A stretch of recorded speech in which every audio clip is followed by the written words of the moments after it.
Good morning. Well, it's morning as I record this. I think it's about 8 a.m. And this morning I wanted to do another walk and talk video. The last videos that I've been doing have been quite popular, just kind of talking about what's going on and sharing my perspective and whatnot. And so today I thought I'd come on to a part of the property that I don't often shoot from because it's difficult at the moment because there's so much snow here. And I'm wearing my snowshoes just to get through all of this, but I want to get to a spot that's beautiful, that's actually going to be the view that we have from our house when it's finished. But today I wanted to share 3 things with you that I believe are absolutely paramount to getting through what's going on now and getting through the next number of years as things continue to, go down a downward spiral. But you don't have to go down a downward spiral. And these are 3 things you can do that cost you no money, that will have an absolute compounding effect on everything in your life.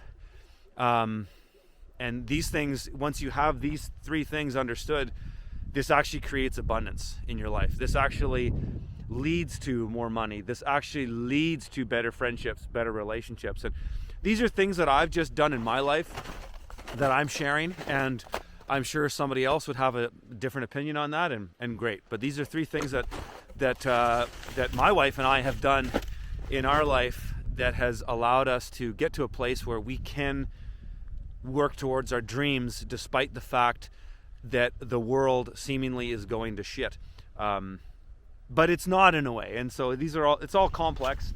But this is my view this morning before I start. That's where our house is going, and it faces it's off kilter from the garage greenhouse, and it faces the southeast. And so we have this beautiful view of the valley, and our sunrises every morning are just absolutely miraculous. And we always take the time as a family just to sit at the kitchen table. I have my morning coffee. My wife makes breakfast for the kids, and we just sit and enjoy the sunrise, and it's beautiful. So this is the point that I'm standing on here, which basically is essentially our view from the house. Further back, of course, and higher up. So let's get into these 3 things. These are all things that will cost you no money, but they'll have a compounding effect on everything in your life. And so I had a conversation with my wife this morning. We often don't get to talk. I know a lot of people who are parents who've had young children or do have young children will kind of understand this. Is sometimes you go weeks without actually talking to your spouse. Sometimes you don't even, you just don't have time. The kids are pulling at mom because they want something, or whatever it is. Our kids are often most times when my wife and I actually just want to have a conversation that's totally focused and we just want to have a conversation, there's something that's pulling us apart, and it's challenging. But we managed to have a really great conversation this morning about these things, and I thought I'd share them with you because when I reflect on these 3 things, these have been absolutely instrumental in me getting to a point where I can do something like this at a time that most people wouldn't even consider it. And so I'm not really all that special with this. This is nothing new, but again, it's my experience, and I thought I would share it with you because it could probably bring some value into your life. So the number 1 thing, and these are kind of order of importance actually, is you must keep your spirits high. This is always important, okay? This is always a thing that you have to do.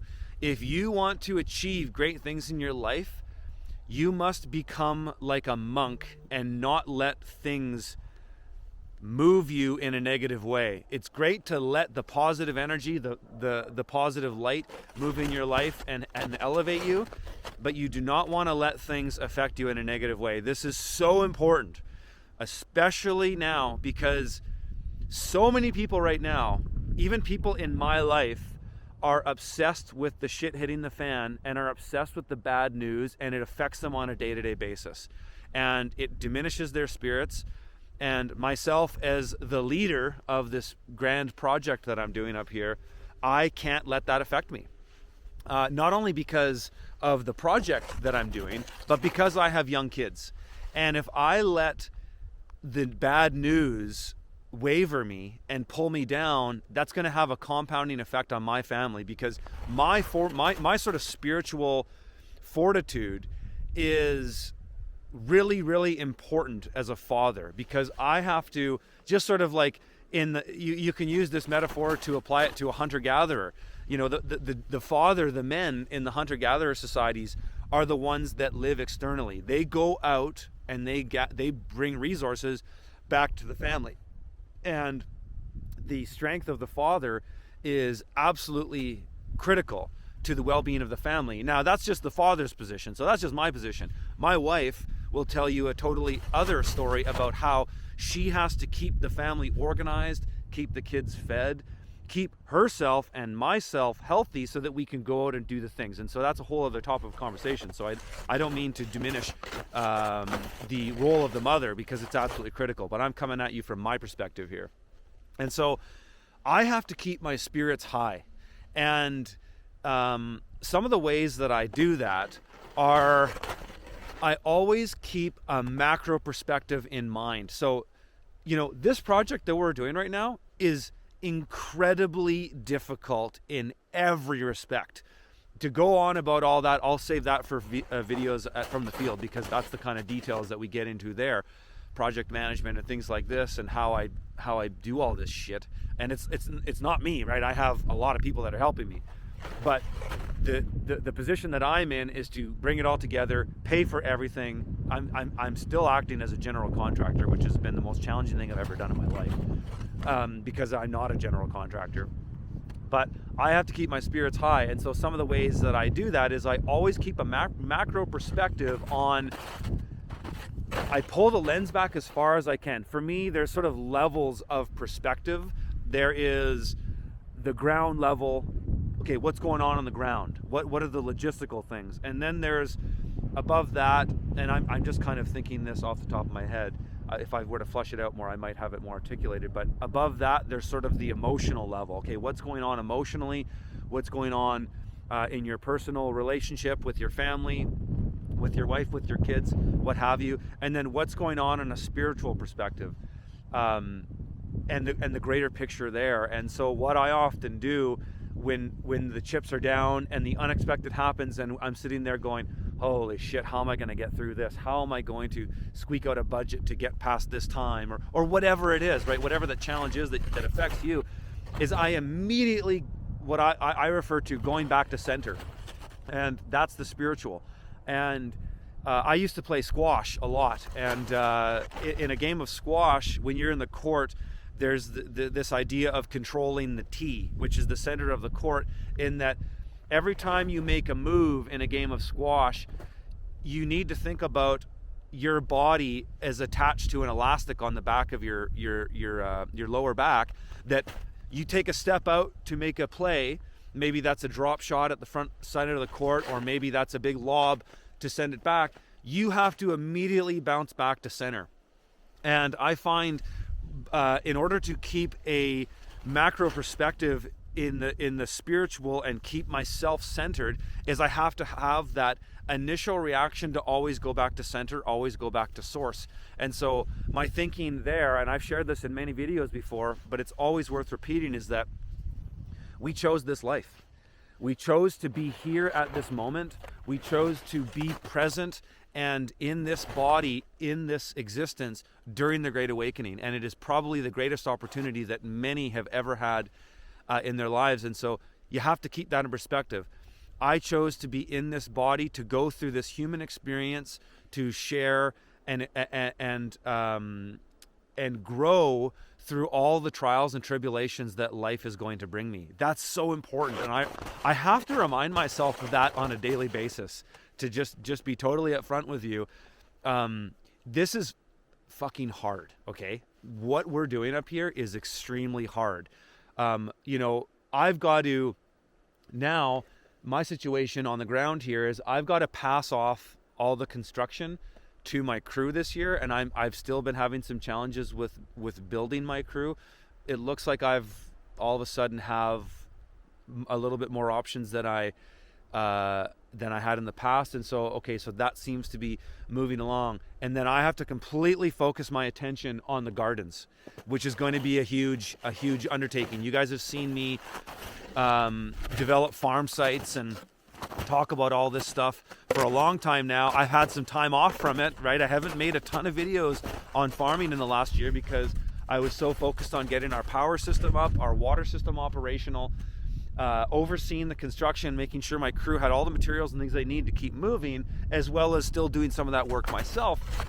Now I got to jump into the gardens, and so it's going to be a big year. Okay, there's going to be a lot of stuff that I'm going to be sharing it from the field about the development of those gardens, and of course there's going to be a lot of challenges.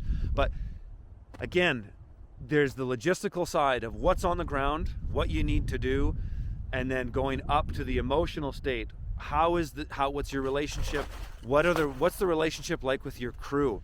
You know, I try when I work with people to just be an open book and just have all things on the table. I do not like volatility. I do not like letting things build up. If somebody isn't happy about something, I want to know. That's just how I've always operated. And then again, on that spiritual side, but you need to keep your spirit in check, because if you let all the bad news bother you, what will happen is you will enter into a downward spiral. And so if you can visualize a whirlpool, say, there's this, as you approach the whirlpool, things accelerate. And so you're on the high side of the water, and you can see that there's something in the, you can look, you know, you're in a lake and there's some whirlpool, maybe it's on a river, whatever, but you can see that there's this area coming up as you approach that there's no waves in, and all of a sudden, why is it really flat there and it's wavy everywhere else? Okay, there's something up. This is a metaphor for how you can spot these sort of spiritual disturbances that will affect you and become aware of them. So you see there's something. Okay, circle back to yourself, circle back to your high side, your higher self, and recognize that, okay, these things I'm feeling right now, this anger, this bitterness, whatever it is, I need to check this, because as I approach this whirlpool, things only accelerate. And so the danger of becoming overwhelmed with negative emotions and thoughts is that as you cross the what is it? What do you call that?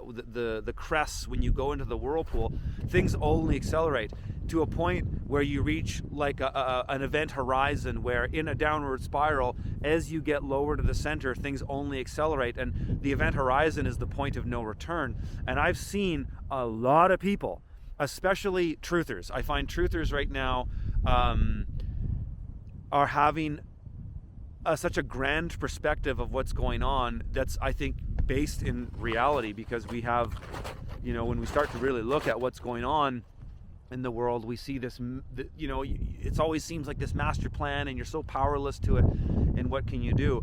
And without even considering that, you just need to think about how it affects you, because you are a son of God, a daughter of God, you are of creation, and you have infinite capacity and potential to turn yourself around. And it's like the old cliche, you know, start with yourself and then go out from there. And so you need to be super aware of that, and that's what I have to do every day, because I've seen so many people in my life, again, people in the truth community, that are in this downward spiral, and now they've crossed the event horizon, and it seems like there's no turning back. Now, I don't ever want to say that there's no turning back, because I think in life, you have an infinite amount of possibilities to turn things around. It's just that it gets compounding. The more you let things affect you, the harder it is to get back to center and get grounded. So keep your spirits high. This is number one. I'm only on number one here, folks. You need to keep your spirits absolutely high, because things might seem bad now. And this is not a doom and gloom thing. I don't want to make doom and gloom, but things are going to get worse, right? Here in Canada right now, we've got the Prime Minister invoking. I love the spellcasting terminology that they always use when it comes to legalese, invoking the Emergencies Act. And I could go on about what legal repercussions that has and how that's still subject to the charter and all that legalese stuff. At the end of the day, as creators, as spiritual beings, we need to realize that all this stuff is just words. It's all a pile of words. And at the end of the day, it shouldn't move you, and it doesn't have to move you. It's a bunch of words. And we're seeing a lot of dissent in the ranks, which is great. It started with the towing companies not going to go and tow all these trucks, and now you're seeing more and more videos coming up of police officers and even military people saying, that's enough for me. This is my line in the sand. And so they're not going there. So I'm still very optimistic on how this whole thing is going to go, because I think we have crossed the Rubicon now into the Great Awakening. We're not at the event horizon yet, but we have moved into a phase that it doesn't matter what the governments and New World Order people do. There's nothing they can do to stop the Great Awakening. In fact, the more totalitarian they get, the faster this is going to turn around. So part of me actually has this kind of hope that they try to get as militaristic as possible, as soon as possible, because that's just going to accelerate the awakening. If the state, I'm kind of sidebarring here, my apologies, but if the state were really smart, they would drop all the mandates, which I think they'll do soon. I still stand by what I said in the last couple of videos, because it's really their only card. If they want to come back to center with their New World Order plan of an AI-driven technocracy, where everybody's plugged into the grid, there's no financial freedom. All these, they're taking all these steps. But if they want to get back to that, they're going to have to come back to center and give people some breathing room. It's the totalitarian tiptoe of 2 steps forward, 1 step back. So I digress. Keep your spirits high at all costs.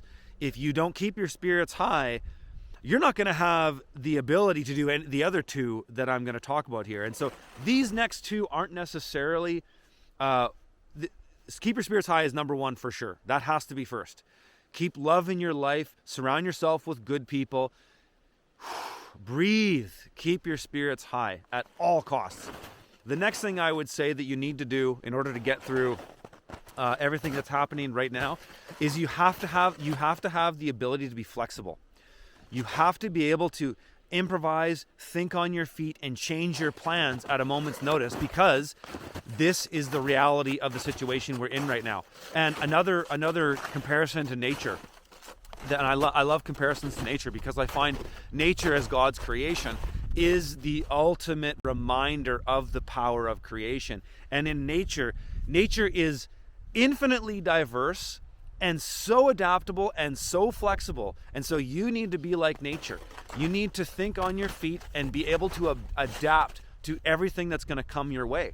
Because for me, the last 2 years has been nothing but sidewinders, especially when it comes to my homestead building project. I've been fairly good at seeing what our friends in the New World Order and Milner Group and all these cronies are doing. And that's helped me do well up here. But you need to be able to be flexible, because you might want to on your farm, maybe you got your seed order in a little too late. That's why I've always told people, do your seed order in the fall. But I digress. You might not, you planned your season and you didn't do your seed order right away, and now you can't get this seed variety, this seed variety, this variety. So what are you going to do to adapt? What are you going to do to come back from that? You're always having to think on your feet, and that's just going to become more of a reality as we see disruptions in the supply chain. And we will see, we're going to continue to see more disruptions in the supply chain, and it's not because of all these truckers in Ottawa and taking a stand for their dignity right now. Those people would have lost their jobs anyways, right? They didn't want to take the poison death shot, and so they were on the chopping block anyways. All these disruptions have nothing to do with that. There might be a little bit to do with that, but in the grand scheme of things, we've seen these disruptions happening for the last 2 years. So all this new stuff is fairly insignificant to what was already on track. But needless to say, you gotta stay flexible. You gotta be able to improvise. For me, in my personal life story, I was before I got into any of this with farming, I was really trying to be a career musician. I wasn't really a career musician. I still had to have day jobs, but I was able to do tree planting and make a good bunch of money at once, and then that would kind of get me through the season. So I was able to live as a career musician for at least 8 to 9 months of the year.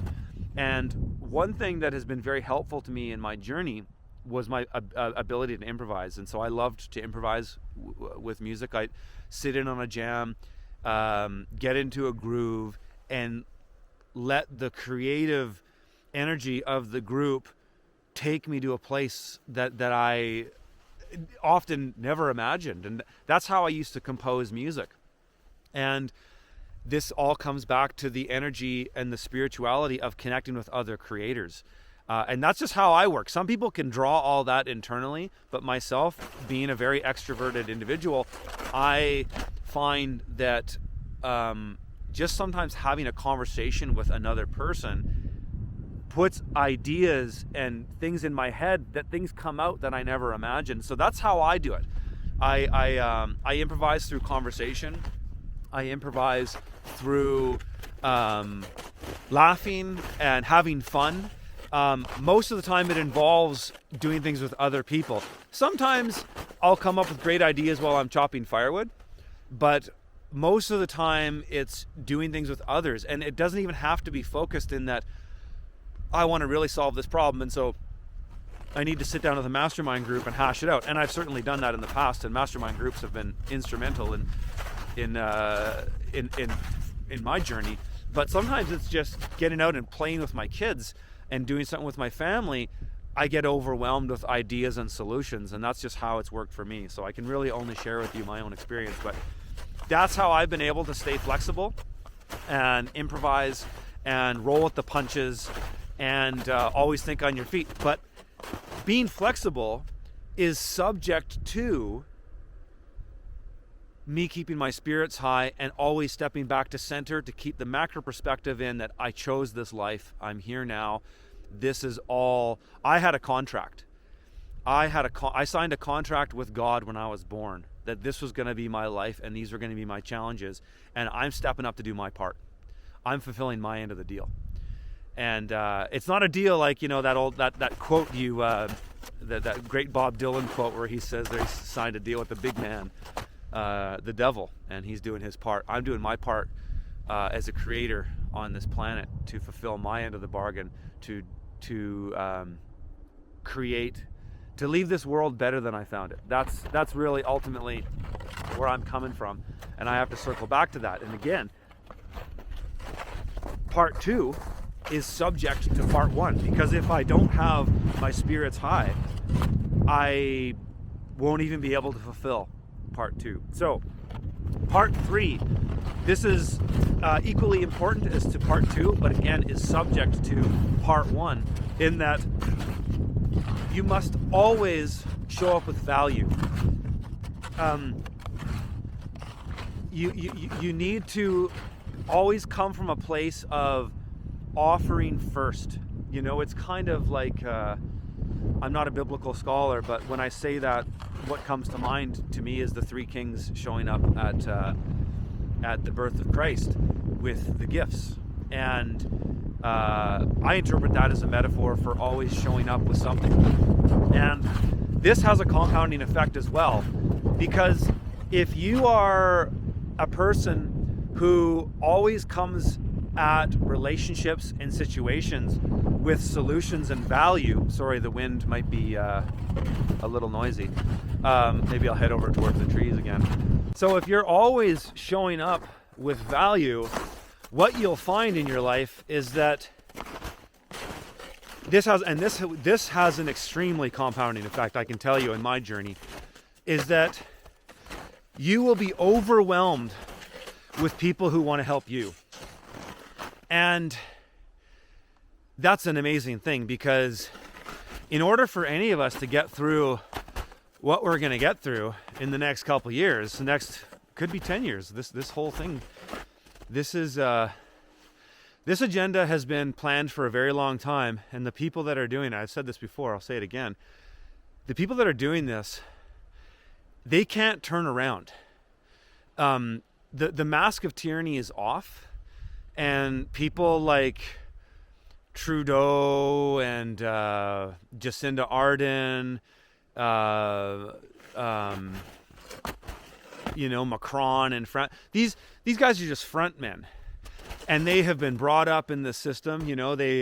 Klaus Schwab openly brags about training these cronies and having them under his control. These people are under serious threat, and they're not going to turn around. It's do or die for them, because if they don't do this, their lives are on the line. The ones in the front are the ones that are gonna take the repercussions of what's coming.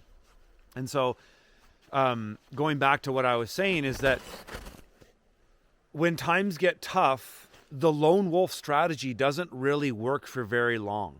I would even say that the lone wolf strategy just doesn't work, period. I like, and again, you can look at that in so many different ways. One is that I want to enjoy life. I wanted to, like I said, I signed a contract with the Creator to come into this life and fulfill my end of the bargain, which is to create more value in the world. I want to have fun doing that, right? I want to enjoy life. I don't want to, I especially don't want my children to suffer. Though suffering is a part of life and it makes you who you are. But I want to do my best to create more value, joy and abundance in my own life and as many people as I possibly can. And so that's my deal. That's where I'm coming from. And the way that I've been able to do that is to create a lot of value for other people. And I look at the comments in these videos. I read most of them. I actually I would say I read all of the comments. I probably should stop, but I just find the positive comments are so good that it's really inspiring for me to know that I'm helping people.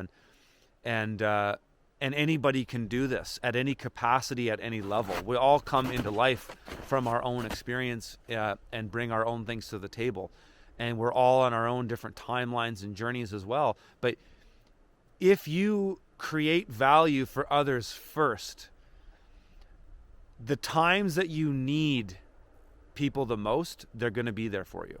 And part of that too is not being afraid to ask for help. It's always good to offer value, and there's nothing more powerful, because I've been on both sides of this, where either myself or somebody I know is the kind of person that just always shows up with something. They're the person that, when you invite them over, they always show up with some drinks or some snacks, or they're the kind of person that is always just ready to stand in and help. Oh, hey, can I do the dishes? Or, when you become a parent, these things become more visible to you because you just need more help as a parent, right? It's difficult to be a parent. But people who offer value are just, they're a godsend in so many different ways. And I've been there for people to be in that situation, and to have somebody ask for help who has been always helping you, there's no greater joy than to step up and say, hey, I can help you with this. I've got you. I got your back. And that's really what life is all about, and partly all about in many ways. And you got to show up with value. On the flip side of that, I can tell you one thing that's challenging when you step up to offer a lot of value in the world is on the slightly, I don't want to say it's negative, but it's on the other side. Something that happens that's really annoying is when you step up to create, and now you're the tall poppy. Now you're, look at Curtis, this or that, with his 500,000 subscribers on YouTube and whatever. People now want to just throw things at you. And that's one thing that's been a challenge in my life, is that people have an endless amount of ideas for things that Curtis can do, but they don't often step up to offer first on what I can do. And that's just that's the reality of stepping really into your position as a creator and moving up higher as somebody who is going to create a lot of value for others. The more value you create for others, the more expectation that people are going to have for you. And so that's a good and a bad thing, but it is what it is. It's just the reality of it. One thing in my community here, we have a lot of awake people, and we have these community meetings. They're sort of like these town halls where a lot of awake people in the area come together, and we have these weekly meetings. And there's been a tendency in this group, because there's been so much growth in the group. Like, we have 60 to 80 people that come to every one of these meetings, and every single meeting there's at least 5 new people. And these meetings have been going on for like 7 or 8 months. And one of the challenges we have is that when new people show up, they're just so excited and overwhelmed to look around and see, whoa, look at all these people that are awake. Isn't this cool? Oh, and I discovered this person is awake and this person's awake. And it's overwhelming. But what people have a tendency to do is share the bad news. And so what's happened in these meetings, and I'll tell you how I helped correct it, or I'm working on correcting it, is that new people show up, and they're like, well, did you guys know that Klaus Schwab and blah, blah, blah, blah, blah, you just all the latest bad news. And the people who have been coming to the meetings for a long time are just sitting there rolling their eyes going, yeah, dude, like, we get it. That's why we're here. We're awake. Like, you don't need to convince us of the latest thing to be fearful about. And so one thing, because I facilitated one of the last meetings, and I just said, let's focus on, if you have an idea and you have something to bring to the group, I'm going to ask you what your solution is. So some people go, well, did you guys know this and this and this? And I think we should do this and this and this. It's like, okay, great. When are you starting? Take accountability. Take responsibility. This is the new era that we're moving into, the Great Awakening, I believe, is all of the creators realizing the ultimate responsibility is on them. And collectively, that is going to be extremely powerful, because how did we get to where we are? In my opinion, we got to this point because there was many generations of people that decided to externalize or compartmentalize responsibility to something else, be it a corporation, a government, same thing, a group. We have all the conveniences of modern technology have made us really soft and lazy. We've all become, in many ways, domesticated animals who are now standing against a pack of wolves. And how do we, as domesticated animals, step up to realize our clear and present danger? We have to take responsibility and take ownership. Every time you find yourself saying, oh, woe is me, I wish I couldn't, I wish I wasn't in this situation, ask yourself, what can you do to change that situation? You need to own it, and you need to show up with value. And that is particularly important when it comes to other people, because like I said, this is not just about you. You need other people. The lone wolf strategy can only get you so far. I mean, up at my place, for example, I'm trying to be as self-sufficient as possible. Food, water, energy, shelter, the 4 nexuses of human survival. I'm trying to take control over those things as best as I can, but I still need stuff. I'm not going to be making dairy up here. I need dairy farmers for that. I know dairy farmers. I'm still going to need some construction materials. Well, where am I going to get those? It's impossible to be, at least I believe, from what I've seen, and I've visited a few farms over the last 10 years, and homesteads and off-gridders and all that. I would say it's near impossible to be fully self-sufficient, fully autonomous. We need other people. And the best way to build relationships with other people is to always offer value, is to always be bringing solutions. Being a negative Nancy, a complainer, it doesn't bring value at all. And one thing that I'm having to do a lot is sort of triage with people, because I can't change everybody. I can only change myself and my kids and get them going in the right direction. But eventually they're going to decide who they want to be. I can just kind of plant the seed. But I try to just lead by example as often as I can, and try to kill people with kindness. At least kill that negative part of themselves and bring out the creator that's in them. And it's in all of us. That love and that light is in every single one of us. And a lot of people you just have to dig a bit deeper to get. But I'm not going to sit here and make a claim that I'm out there changing all these people. I don't know. I know I've changed some people, but ultimately I can only change myself, and then hopefully that can inspire other people to do something similar. But again, we all have our own journey. We all have our own ways of doing it. And with all that, I think I'm going to wrap this one up. I mean, that's really all I wanted to say. And again, please understand that this is just my perspective I'm sharing with you. And if it resonates with you, great. And if it doesn't, you might say, well, I might put those things in different order, or I might have some different things. Well, great. You tell your own story. Okay? That's all I can do. So many people when you come out as a creator and you put yourself out there, so many people get hung up on, well, Curtis, why didn't you say that? Or, oh, you missed this or you missed that. It's like, great. You go create that. I can only share one perspective, right? I can only share my own experience. And so don't get hung up on all the little things that somebody says.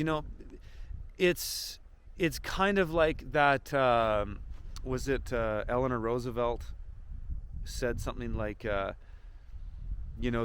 greatest minds talk about ideas, and then other people talk, like, kind of going down. Other people talk about events and things like that, and then the lowest is to just talk about people. And this is I think that's the quote. It's something like that. But it's to elevate yourself beyond getting hung up on bullshit and gossip and things like that, and also getting too hung up on what other people are saying. Who cares what I say? I'm just another guy. I'm just another individual who has all the same creative capacity as you. I'm just out here talking and you're listening to it. And so don't get hung up on all these little things. And I just see it because I've really come out in the last 2 years not being afraid to call this situation what it is. And I think a lot of people admire me for that, and I'll take that. And then there's another minority of people who always get hung up in the details of, well, you didn't say this. Oh, Curtis, you're wrong about this. And, whatever. Who cares? Who cares? You do it then. Take ownership of it. If you see something that you don't like, take ownership and make it better.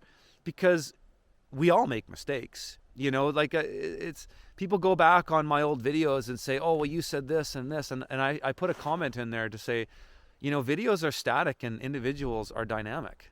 Those videos, I've made thousands of videos in the last, whatever it's been, 6 or 7 years.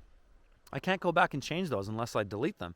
And so I guess some people expect you to have a position that will never change, and that expect that videos you made 7 years ago to be completely consistent with where you are now. But that's an impossible feat.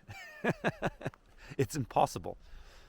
And so, again, bringing it back to you, take ownership of that. If there's something that I said that you don't agree with, correct it in your own life, because I'm not going to go back and delete all of my old videos because some of them are inconsistent with where I'm at today. I've changed, and I hope you change, because the path of creation is to change. The path of creation is to adapt. The path of creation is to bring others up and show up with value.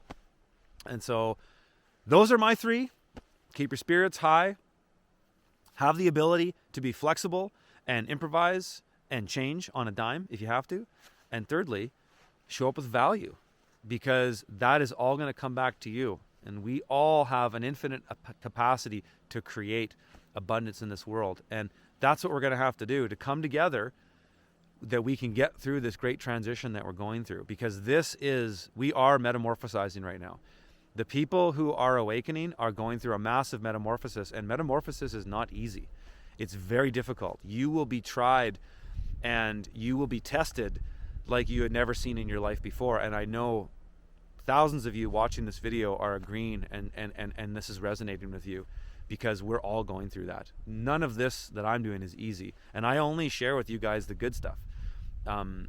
There's so many things in people's personal lives that are challenging. My father died last spring, and to sit at his bedside for 4 nights in a row was extremely difficult. But it brought out things in me that I think he didn't even experience. Things that he passed through me that I can take on that responsibility. And it's all these things are a test. But remember that you agreed. You signed up for the full human experience, and you're going to get the full human experience as we move into the Great Awakening. And it's a very exciting time, and I hope all of you can use this information. It can help you in some ways. Keep yourselves in the love and the light as we pass through the darkness, because it is always darkest before the dawn. I'll see you guys in the next video.